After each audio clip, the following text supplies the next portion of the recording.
السلام علیکم ورحمۃ اللہ وبرکاتہ۔ اعوذ باللہ من الشیطان الرجیم، بسم اللہ الرحمن الرحیم۔ اسلام ان آور لائف یہ ایک اسلامی یوٹیوب چینل ہے جس پہ مفتی سجاد حسین قادری صاحب روزانہ درس قرآن پاک ترجمہ اور تفسیر بیان فرماتے ہیں۔ اس چینل کی ویڈیو کو لائک، چینل کو سبسکرائب اور بیل آئیکن کو پریس کر کے اور ویڈیوز کو دیکھ کے آپ اپنی دنیا اور آخرت کو سنوار سکتے ہیں۔ یا قوم ادخلوا الارض المقدسۃ التي كتب اللہ لكم ولا ترتدوا على ادباركم فتنقلبوا خاسرین۔ قالوا یا موسیٰ ان فیہا قوما جبارین وَإِنَّا لَن نَدْخُلَهَا حَتَّى يَخْرُجُوا مِنْهَا فَإِن يَخْرُجُوا مِنْهَا فَإِنَّا دَاخِلُونَ۔ اس آیات کے اندر جو ہے ایک واقعے کی طرف اشارہ کیا گیا ہے۔ ہوا یہ کہ جب بنی اسرائیل دریا پار کر رہے اور فرعون غرق ہو چکا تھا، تو جب یہ باہر نکلے اور باہر نکلے کے بعد موسیٰ علیہ السلام ان کو لے کے چل پڑے، تو اللہ تبارک و تعالی نے موسیٰ علیہ السلام کو ارشاد فرمایا کہ اب آپ اپنی قوم کو یہاں سے لے جائیں اور جو بیت المقدس کی جو ملک شام کی سرزمین ہے وہاں پہ جا کے ان کو جو ہے وہ ٹھہرائیں، اور وہی ان کا گھر بھی ہوگا، وہیں پہ انہوں نے رہنا بھی ہے، اور وہاں پہ ان کی اولاد اور سارا معاملات وہاں پہ ہوں گے۔ تو جب موسیٰ علیہ السلام اپنی قوم کو لے کر چل پڑے، تو اس کے بعد آپ نے، کیونکہ یہ 12 قبیلے تھے، تو آپ نے دونوں ہر قبیلے سے ایک ایک بندہ چنا، اور ان کو چننے کے بعد آپ نے فرمایا تمہاری ذمہ داری یہ ہے کہ تم جاؤ اور وہاں پہ جا کے تم دیکھو ان کے حالات کیا ہیں، جو بھی معاملات دیکھنا کسی کو نہ بتانا، صرف مجھے آ کے بتانا، اس کے علاوہ میرے علاوہ کسی کو نہیں بتانا۔ تو جب وہ 12 بندے گئے تو ان میں سے 10 نے آ کر جو ہے وہ اپنے قبیلے کو سارے حالات بتا دیے، اپنے قبیلوں کو۔ انہوں نے کہا بھائی ان کے پاس تو اسلحہ ہی بڑا ہے، ان کے تو جسم ہی بڑے بڑے ہیں، ان کے پاس تو جناب اعلیٰ جدید مشینری ہے، اور بڑا جناب انہوں نے یرکا دیا پورے قبیلوں کو۔ صرف 2 بندے تھے جنہوں نے جو ہے وہ موسیٰ علیہ السلام کو آ کے سارے حال حوال سنایا، اور اپنے قبیلے کو جو ہے انہوں نے کوئی حالات نہ بتائے۔ تو یہ اس کی طرف، واقعے کی طرف یہ اشارہ کیا گیا ہے کہ اللہ تبارک و تعالی نے ارشاد فرمایا یا قوم ادخلوا الارض المقدسۃ التي كتب اللہ لكم۔ موسیٰ علیہ السلام نے ارشاد فرمایا یا قوم، میں میری قوم، ادخلوا الارض المقدسہ، میں اس مقدس سرزمین میں داخل ہو جاؤ، التي كتب اللہ لكم، اللہ تعالی نے جو تمہارے لیے لکھ دی ہے۔ ٹھیک ہے، ارض مقدس یعنی اللہ تبارک و تعالی نے ملک شام کو ارض مقدس یعنی پاک سرزمین کہا ہے۔ کیا؟ پاک سرزمین۔ ٹھیک ہے جی، ایک تو ہماری پاک سرزمین شاد باد ہے نا، ٹھیک ہے جی، لیکن اللہ تعالیٰ نے جس کو پاک سرزمین کہا ہے وہ ملک شام ہے۔ ٹھیک ہے جی، آقا علیہ السلام نے ارشاد فرمایا جب تک شام سلامت رہے گا پوری دنیا کے اندر امن رہے گا، جب شام سلامت نہیں رہے گا دنیا کے اندر کہیں امن نہیں ہوگا۔ ٹھیک ہے جی، تو بہرحال شام کے بارے میں بہت ساری فضیلتیں جو ہے وہ موجود ہیں۔ تو قیامت کا جو قائم ہونا ہے وہ بھی ملک شام کے اندر ہی ہونا ہے۔ ٹھیک ہے جی، یعنی جہاں پہ قیامت برپا ہوگی وہ ملک شام کے اندر ہی ہوگی۔ اور دوسری بات یہ ہے کہ ولایت کے جو 40 ایک ولی ہیں، غالباً حسن کے نام سے ہے یا محمد کے نام سے ہے، وہ 24 گھنٹے ملک شام کے اندر ہی رہتے ہیں۔ ٹھیک ہے جی، تو یہ اس کو اللہ تبارک و تعالی نے ارض مقدس یعنی پاک سرزمین کہا ہے۔ وجہ کیا ہے؟ حضرت سیدنا ابراہیم علیہ السلام نے دین اسلام کی تبلیغ کا جو ابتدا کی تھی وہ اسی سرزمین سے کی تھی۔ ٹھیک ہے جی، دنیا کے اندر 2 مرکز حضرت ابراہیم علیہ السلام نے بنائے، جو آج جو ہے وہ اہل کتاب بھی اور اہل اسلام بھی دونوں جو ہے وہ ان چیزوں کو مان رہے ہیں۔ ٹھیک ہے، ملک شام کے اندر بیت المقدس کی ابتدا کرنے والے بھی حضرت ابراہیم علیہ السلام ہیں۔ ٹھیک ہے، اور کعبہ شریف کی یوں سمجھ لیں کہ بنیاد رکھنے والے بھی ابراہیم علیہ السلام۔ بنیاد تو شروع سے آ رہی تھی، لیکن ابراہیم علیہ السلام سے جو ہے وہ اپنا یوں سمجھ لیں کہ اللہ تبارک و تعالی نے کام زیادہ جو ہے وہ ان سے لے لیا ہے۔ تو یہ 2 جگہ، یہ حضرت اسماعیل علیہ السلام نے کعبہ شریف کی تعمیر کے اندر کام کیا، اور حضرت اسحاق علیہ السلام نے بیت المقدس کے اندر جو ہے وہ لیا ہے۔ تو اللہ تبارک و تعالی نے ارشاد فرمایا کہ وہ پاک سرزمین ہے، آپ وہاں چلے جائیں جہاں پہ حضرت سیدنا ابراہیم علیہ السلام کا مزار بھی وہاں موجود ہے، اسحاق علیہ السلام کا مزار بھی وہاں موجود ہے، یوسف علیہ السلام کا بھی مزار وہاں موجود ہے، یعقوب علیہ السلام کا مزار اقدس بھی وہاں موجود ہے۔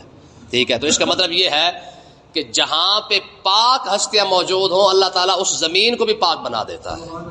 ٹھیک ہے نا جی. ہاں جہاں پہ پاک لوگ موجود ہوں، ان کے مزارات موجود ہے، تو اللہ تعالیٰ نے ان کے بزرگوں کی موجودگی کی وجہ سے رب نے اس زمین کو بھی پاک بنا دیا ہے. ٹھیک ہے جی.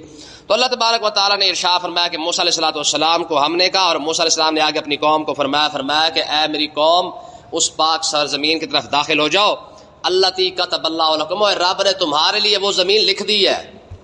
ٹھیک ہے نا جی. رب نے تمہیں وہ زمین دے دی ہے، صرف تمہارا کام ہے اس میں داخل ہونا. ولا ترتدوا علی ادبارکم، فرمایا کہ اپنی پیٹھ پیچھے نہ پھر جانا، فتنقلبوا خاسرین، وگرنہ نقصان بہت زیادہ اٹھاؤ گے، نقصان بہت زیادہ اٹھاؤ گے. یار رب فرما رہا کہ ہم نے تمہیں دے دی ہے، تو پھر بھی بندے کو بھروسہ نہ ہو. تو اب دیکھیں اس قوم کا حال کیا ہے. انہوں نے کہا جناب قالوا یا موسیٰ ان فیہا قوما جبارین. ٹھیک ہے جی. کیونکہ حالات دیکھ آئے تھے اور 10 بندوں نے آ کے اپنے اپنے قبیلے کے اندر سارا بتا دیا تھا. انہوں نے کہا میاں وہ تو سارے کا سارا امریکہ ہے. ٹھیک ہے. اس کے پاس تو مشینری بڑی ہے. سارے اینکر اکٹھے ہوئے بیٹھے تھے. تو 10 اینکروں نے آ کے اپنے اپنے قبیلوں کے اندر سارا کچھ بتا دیا. اینکر کا کام کیا ہوتا ہے جی؟ قوم کو ڈرانا، امریکہ کی فضیلتیں بیان کرنا، انگریز کی فضیلتیں بیان کرنا اور اپنی قوم کو ڈرانا. یہ اینکر کی ڈیوٹی ہوتی ہے. یہ جو لاکھوں روپے تنخواہیں لیتے ہیں نا، یہ اسی وجہ سے لیتے ہیں. ٹھیک ہے. تو اللہ تبارک و تعالیٰ نے ارشاد فرمایا کہ جب انہوں نے اپنی قوم کو ڈرا دیا نا، تو موسیٰ علیہ السلام نے فرمایا چلو اس قوم کی طرف جہاد کرنا ہے. جہاد تھوڑا سا تم جہاد کرو گے تو اللہ تعالیٰ اس جہاد کی برکت سے رب تمہیں ملک شام عطا فرما دے گا.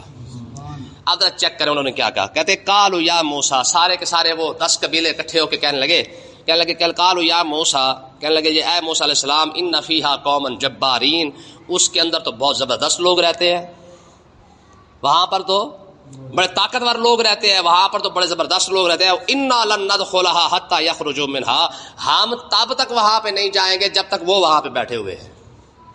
جب تک وہ نکلیں گے نہیں ہم وہاں پہ جائیں گے. ٹھیک ہے جی. ہم تو ہیں بھائی جس طرح من سلوا آ رہا ہے بس صرف ملتا رہے اور ہم کھاتے رہیں فارغ. ٹھیک ہے جی. جہاد شہاد کی بات ہم سے نہ کریں. ہم سے جہاد نہیں ہوتا بس ٹھیک ہے. صبح شام من سلوا آ جاتا ہے، کپڑے ہمارے جسم پر ہی جناب اللہ تر و تازہ ہو جاتے ہیں. ٹھیک ہے. شام کو بھی روٹی مل جاتی ہے، سویرے بھی روٹی مل جاتی ہے، بجٹ پاس ہو جاتا ہے. اللہ خیر صلاح. پھر بھی ہم جہاد کریں تو فائدہ. انہوں نے کہا جی ہم سے جہاد نہیں ہوتا ہے. وَإِنَّ لَن نَدْخُلَهَا حَتَّى يَخْرُجُوا، انہوں نے کہا جی ہم تب تک اس شہر میں داخل نہیں ہوں گے حَتَّى يَخْرُجُوا مِنْهَا، جب تک وہ وہاں سے نکل نہیں جاتے. پہلے ان کو نکالیں، ہم تو بھی تب جا کے اس میں بیٹھیں گے. ٹھیک ہے. یہ دیکھیں نا جی، کھانے کی بات آئی تو آسمان سے کھانے نازل ہو رہے ہیں. ٹھیک ہے جی. تب سارا کچھ ٹھیک تھا. اور جب اسی رب کے لیے جب جہاد کرنا پڑا ہے تو پھر انہیں کو جو تو ان کے ساتھ لڑ کون سکتا ہے. یہی حال آج امت مسلمہ کا نہیں ہے. دعائیں مانگنے کے لیے تو زبردست ہے جناب مالک وہ بھی دے دے وہ بھی دے دے وہ بھی دے دے، اور جب اسی کے لیے کچھ کرنا پڑ جائے تو پھر. تو آپ دیکھیں نا جی قرآن مجید کی جو مماثلت ہے نا یہودیوں کے ساتھ اور آج کے مسلمانوں کے حالات اور کل کے یہودیوں کے حالات برابر آ رہے ہیں. کوئی فرق نظر آتا ہے؟ جو عادتیں کل یہودیوں اور عیسائیوں کے اندر تھی وہی عادتیں تو آج مسلمانوں کے اندر پائی جا رہی ہیں. انہوں نے بھی کہا جی ہمیں جی ویلا ٹکر چاہیے، بس ہم کھا پی رہے ہیں، ہمیں لڑنے کی کیا ضرورت ہے، ہم سے وہی نہیں لڑا جاتا ہے. اس کا مطلب یہ ہے کہ جنگیں وہ قوم لڑتی ہے جس کے اندر جذبہ ہوتا ہے، جس کو صبح بھی روٹی مل جاتی ہے شام کو مل جاتی ہے. انہوں نے جنگ کہاں سے لڑنی ہے؟ صحابہ کرام نے ایک ایک کھجور پہ گزارا نہیں کیا، ایک ایک کھجور نہیں بلکہ آدھی آدھی کھجور پہ گزارا کیا. جب صحابہ کرام کو آقا علیہ الصلوۃ والسلام غزوہ تبوک کی طرف لے کے گئے نا، ٹھیک ہے جی، حضرت ابو موسیٰ اشعری رضی اللہ تعالیٰ عنہ آپ فرماتے کہ ہمارے حصے کے اندر آدھی آدھی کھجور بھی آئی ہے. کوئی سوچ سکتا ہے آدھی آدھی کھجور. اور حضرت ابو موسیٰ اشعری آپ فرماتے کہ ہم اتنا پیدل چلے نا غزوہ تبوک کے موقع پر کہ ہمیں چلتے چلتے ہمارے پیروں کے جو ناخن تھے وہ اتر چکے تھے. کتنا چلے ہوں گے یار وہ لوگ.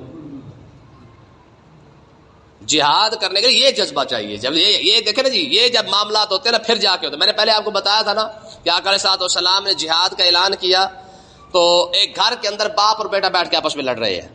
تو محلے والے بڑے پریشان ہوئے کہ یار آج تک ان کے گھر سے آواز نہیں آئی ہے، آج ان کے گھر کے اندر آواز کیوں آ رہی ہے؟ اور وہ بھی رہتے بھی صرف باپ بیٹا ہی ہے. سارے کٹھے ہو کے آگے کہا خیر ہے میاں کیوں آپس میں لڑ رہے ہو؟ انہوں نے کہا یار بات یہ ہے ساری زندگی، باپ نے کہا، اس نے کہا جی ساری زندگی میں نے اس کو کھلایا پلایا ہے، ٹھیک ہے جی، اور اب یہ میری بات نہیں مانتا، باقی ہر بات مانتا رہتا ہے. اس نے کہا ہاں بھائی تو ابے کی بات کیوں نہیں مانتا؟ اس نے کہا جی ساری زندگی میں نے بھی ابے کی فرما برداری کی، آج یہ مان لینا. انہوں نے کہا جی بات کیا ہے؟ انہوں نے کہا جی بات یہ ہے حضور علیہ الصلوۃ والسلام نے اعلان فرما دیا بھی جنگ پہ جانا ہے. اب سرکار کا ساتھ بھی مل جائے اور شہادت مل جائے، باپ کی کیسے معلوم ہے؟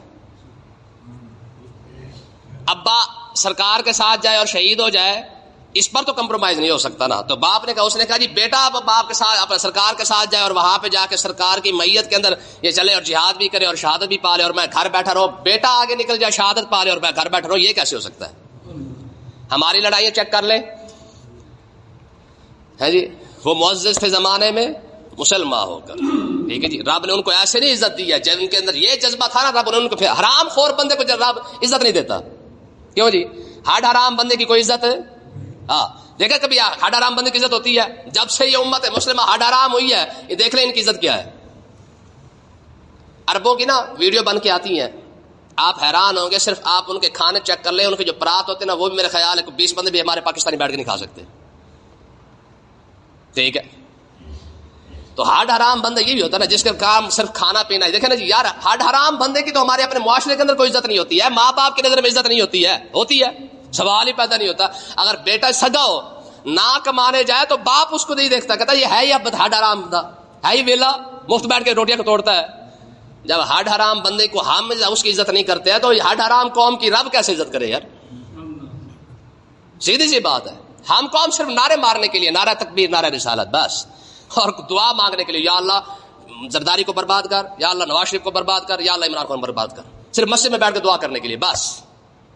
سوائے دعا کے اس قوم کو کیا آتا ہے؟ کمانے کی بات ہے تب بھی نہیں کماتے، حلال کمانا کوئی نہیں ہے. ٹھیک ہے جی. حکمران چاہیے وہ بھی نیک، صرف اور صرف دعا کے اندر. ہمیں کار کوٹھی چاہیے وہ بھی صرف دعا کے اندر. جنت چاہیے ہمیں صرف وہ بھی دعا کے اندر. کرنے کے لیے کچھ نہیں ہے ہمارے پاس. مسلمان کی جو خواہش ہے نظر چیک کر کے دیکھیں. ٹھیک ہے جی. ہمارے ایک بزرگ بیٹھے تھے، انہوں نے لکھا، انہوں نے کہا جی مسلمان مرنا مدینے میں چاہتا ہے.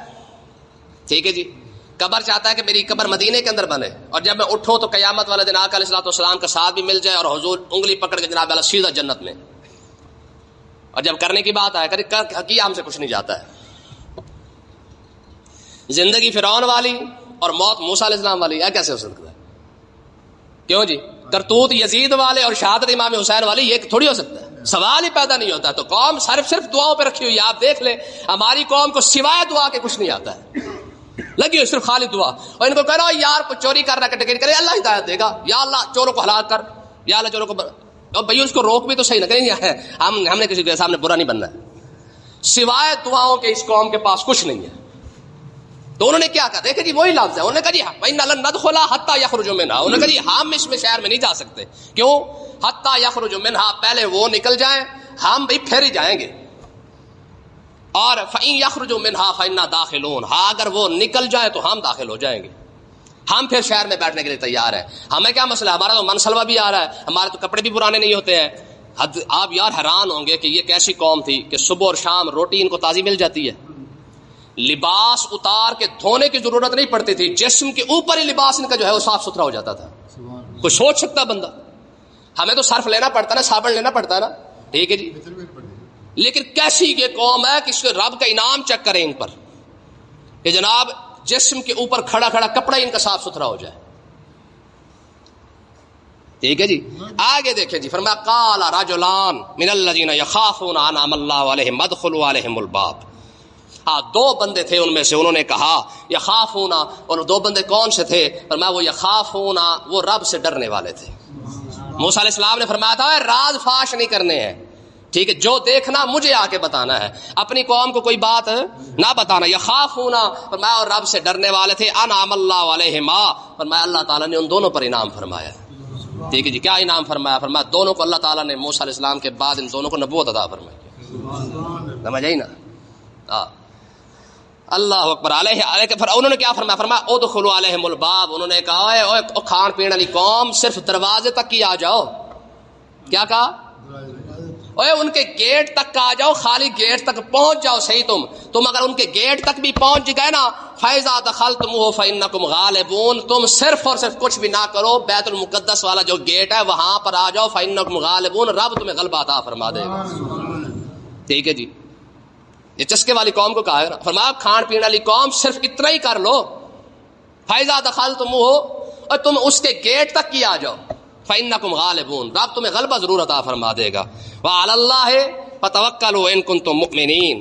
انہوں نے کہا جناب، اور پھر آگے انہوں نے دوسرے الفاظ کا ارشاد فرمایا وعلی اللہ فتوکلوا ان کنتم مؤمنین. مومن بندہ ہمیشہ رب پر بھروسہ کرتا ہے. تم صرف ان کے جسموں کو دیکھ کر بیٹھ گئے اللہ کے بندے، ان کے جسموں کی کوئی اوقات نہیں ہے، ان کے جسم صرف بڑے ہیں، ان کے دل بہت چھوٹے ہیں. تم ان کے پاس آؤ تو سی ایک بار. ٹھیک ہے نا جی. یہ حقیقت ہے کہ اللہ تعالیٰ نے نا مسلمان کو یہ روب اور دبدبہ عطا فرمایا کہ مسلمان خاری تڑی بھی لگا دے نا، وہ دھمکی لگانے والا بندہ تو خدا کی قسم کفر کانپ جاتا ہے. شرط یہ ہے کہ بندہ مسلمان ہو. آپ کو میں مثال دیتا ہوں. یہ تینوں پارٹیاں نا، کمپنیاں، یہ گنجا بنجا اور شیطان خان اور اپنا سارے یہ سارے تڑی بھی لگاتے رہنا، کوئی ان کی تڑی کو نہیں مانتا ہے. سوال ہی پیدا نہیں ہوتا. یہ قومی اسمبلی کے اندر بھونک بھونک کے تھک بھی جائے نا، ان کی تڑی کو ماننے کے لیے تیار کوئی نہیں ہے. اور حیرانگی کی بات یہ ہے یار، علامہ خادم حسین رضوی رحمۃ اللہ علیہ نے صرف وہ نکالا تھا نا جلوس، اور ایک بار انہوں نے کہا تھا، انہوں نے کہا وہ جو جس نے وہ کیا نا گستاخی کی ہے، فرمایا جہاں ملے وہیں پہ قتل کر دو. یقین کرے پورے کفر کے اندر تھرتھلی مچ گئی تھی کہ اسی بابے کو پکڑو ذرا. یار 15,000 لینے والا بابا، ایک امام مسجد، نہ عہدہ نہ گل نہ بات نہ کوئی چکر. دیکھ رہے کوئی سرکاری عہدہ تو تھا نہیں، اور نہ کوئی مطلب اس کے پاس کوئی بڑا عہدہ تھا. کیا ہے کہ یہ رب نے مسلمان کی طبیعت کے اندر روب ایسا رکھا ہے کہ ایک امام مسجد سے کفر کانپ جائے. آج بھی آپ چیک کر کے دیکھ لیں نیٹ پر، انٹرنیٹ پر جو ہے، جو سوشل میڈیا پہ آپ صرف بابا جی کی تصویر لگا دیں، آپ کا اکاؤنٹ بند ہو جاتا ہے ابھی تک، حالانکہ اس کے فوت ہوئے کوئی سال ہو چکا ہے. لیکن روب دیکھیں ذرا کفر کے اوپر، آج بھی اس بندے کا روب ہے. یہ تو آج کا بابا ہے یار. پیچھے ہمارے جو بڑے بڑے بزرگ گزرے، آپ خود سوچ سکتے ہیں کہ ان کو اللہ تعالیٰ نے کتنا روب عطا فرمایا ہوگا. ٹھیک ہے جی. عمر بن عبدالعزیز کا کتنا روب ہوگا. ٹھیک ہے جی. حضرت فاروق اعظم کو اللہ تعالیٰ نے کتنا روب عطا فرمایا ہوگا. ٹھیک ہے جی. اور دیکھیں نا جی، وہ بڑی مشہور بات ہے کہ سفیر آ کے، روم کا سفیر آ کے دیکھتا ہے، پوچھتا ہے جناب اعلیٰ کہ ہاں بھائی عمر کہاں ہے. انہوں نے کہا جو عمر کے بارے میں پوچھتے وہ تو کھجور کے نیچے سو رہا ہے، تخت بچھا کے نہیں، اینٹ رکھ کے سو رہا ہے. ٹھیک ہے جی. تو اس نے آ کے جو بات کی نا، وہ بات بڑی کمال کی تھی. اس نے آ کے جناب عمر کو دیکھا، جناب عمر جو ہے وہ اینٹ رکھ کے سو رہے ہیں. ٹھیک ہے جی. جناب عمر اٹھے، کہا یار آپ عمر ہے؟ کہا جی میں عمر ہوں. کہا خدا کی قسم تمہارا نام سن کے نا ہمارے بادشاہ تخت سے گر جاتے ہیں. ٹھیک ہے نا. اس نے جو لفظ استعمال کرے ذرا اس کے لفظوں پہ غور کریں. اس نے کہا عمر تو انصاف کرتا ہے، تجھے یہاں پہ اپنا اینٹ پر بھی نیند آ جاتی ہے، ہمارے بادشاہ ظلم کرتے ہیں، لینڈ کروزر پر بھی کنجروں کو نیند نہیں آتی ہے. یہ اس کا لفظ ہے. اس نے کہا ہمارے بادشاہ ظلم کرتے ہیں، ان کو تخت پر نیند نہیں آتی ہے، اور تو کمال کی بات ہے اینٹ رکھ کے سو رہا ہے اور نیند بھی آ جاتی ہے، خراٹے بھی آ جاتے ہیں. یہ بڑی بات. لیکن انصاف کرنے والا بندہ ہو صحیح تو رب ان کو چین کی نیند ایسی بھی عطا فرما دیتا ہے. جب اس قوم کے اندر انصاف نہیں رہتا نا، ہڈ حرام قوم جو ہے نا، پھر ایسی ساری زندگی رہتی ہے. اللہ تعالیٰ پھر ایسی قوم کو سکون نہیں عطا فرماتا. سکون صرف رب اسے ہی عطا فرماتا ہے جو بندہ انصاف کرتا ہے. ٹھیک ہے نا جی. اللہ تعالیٰ سمجھنے کی توفیق عطا فرمائے.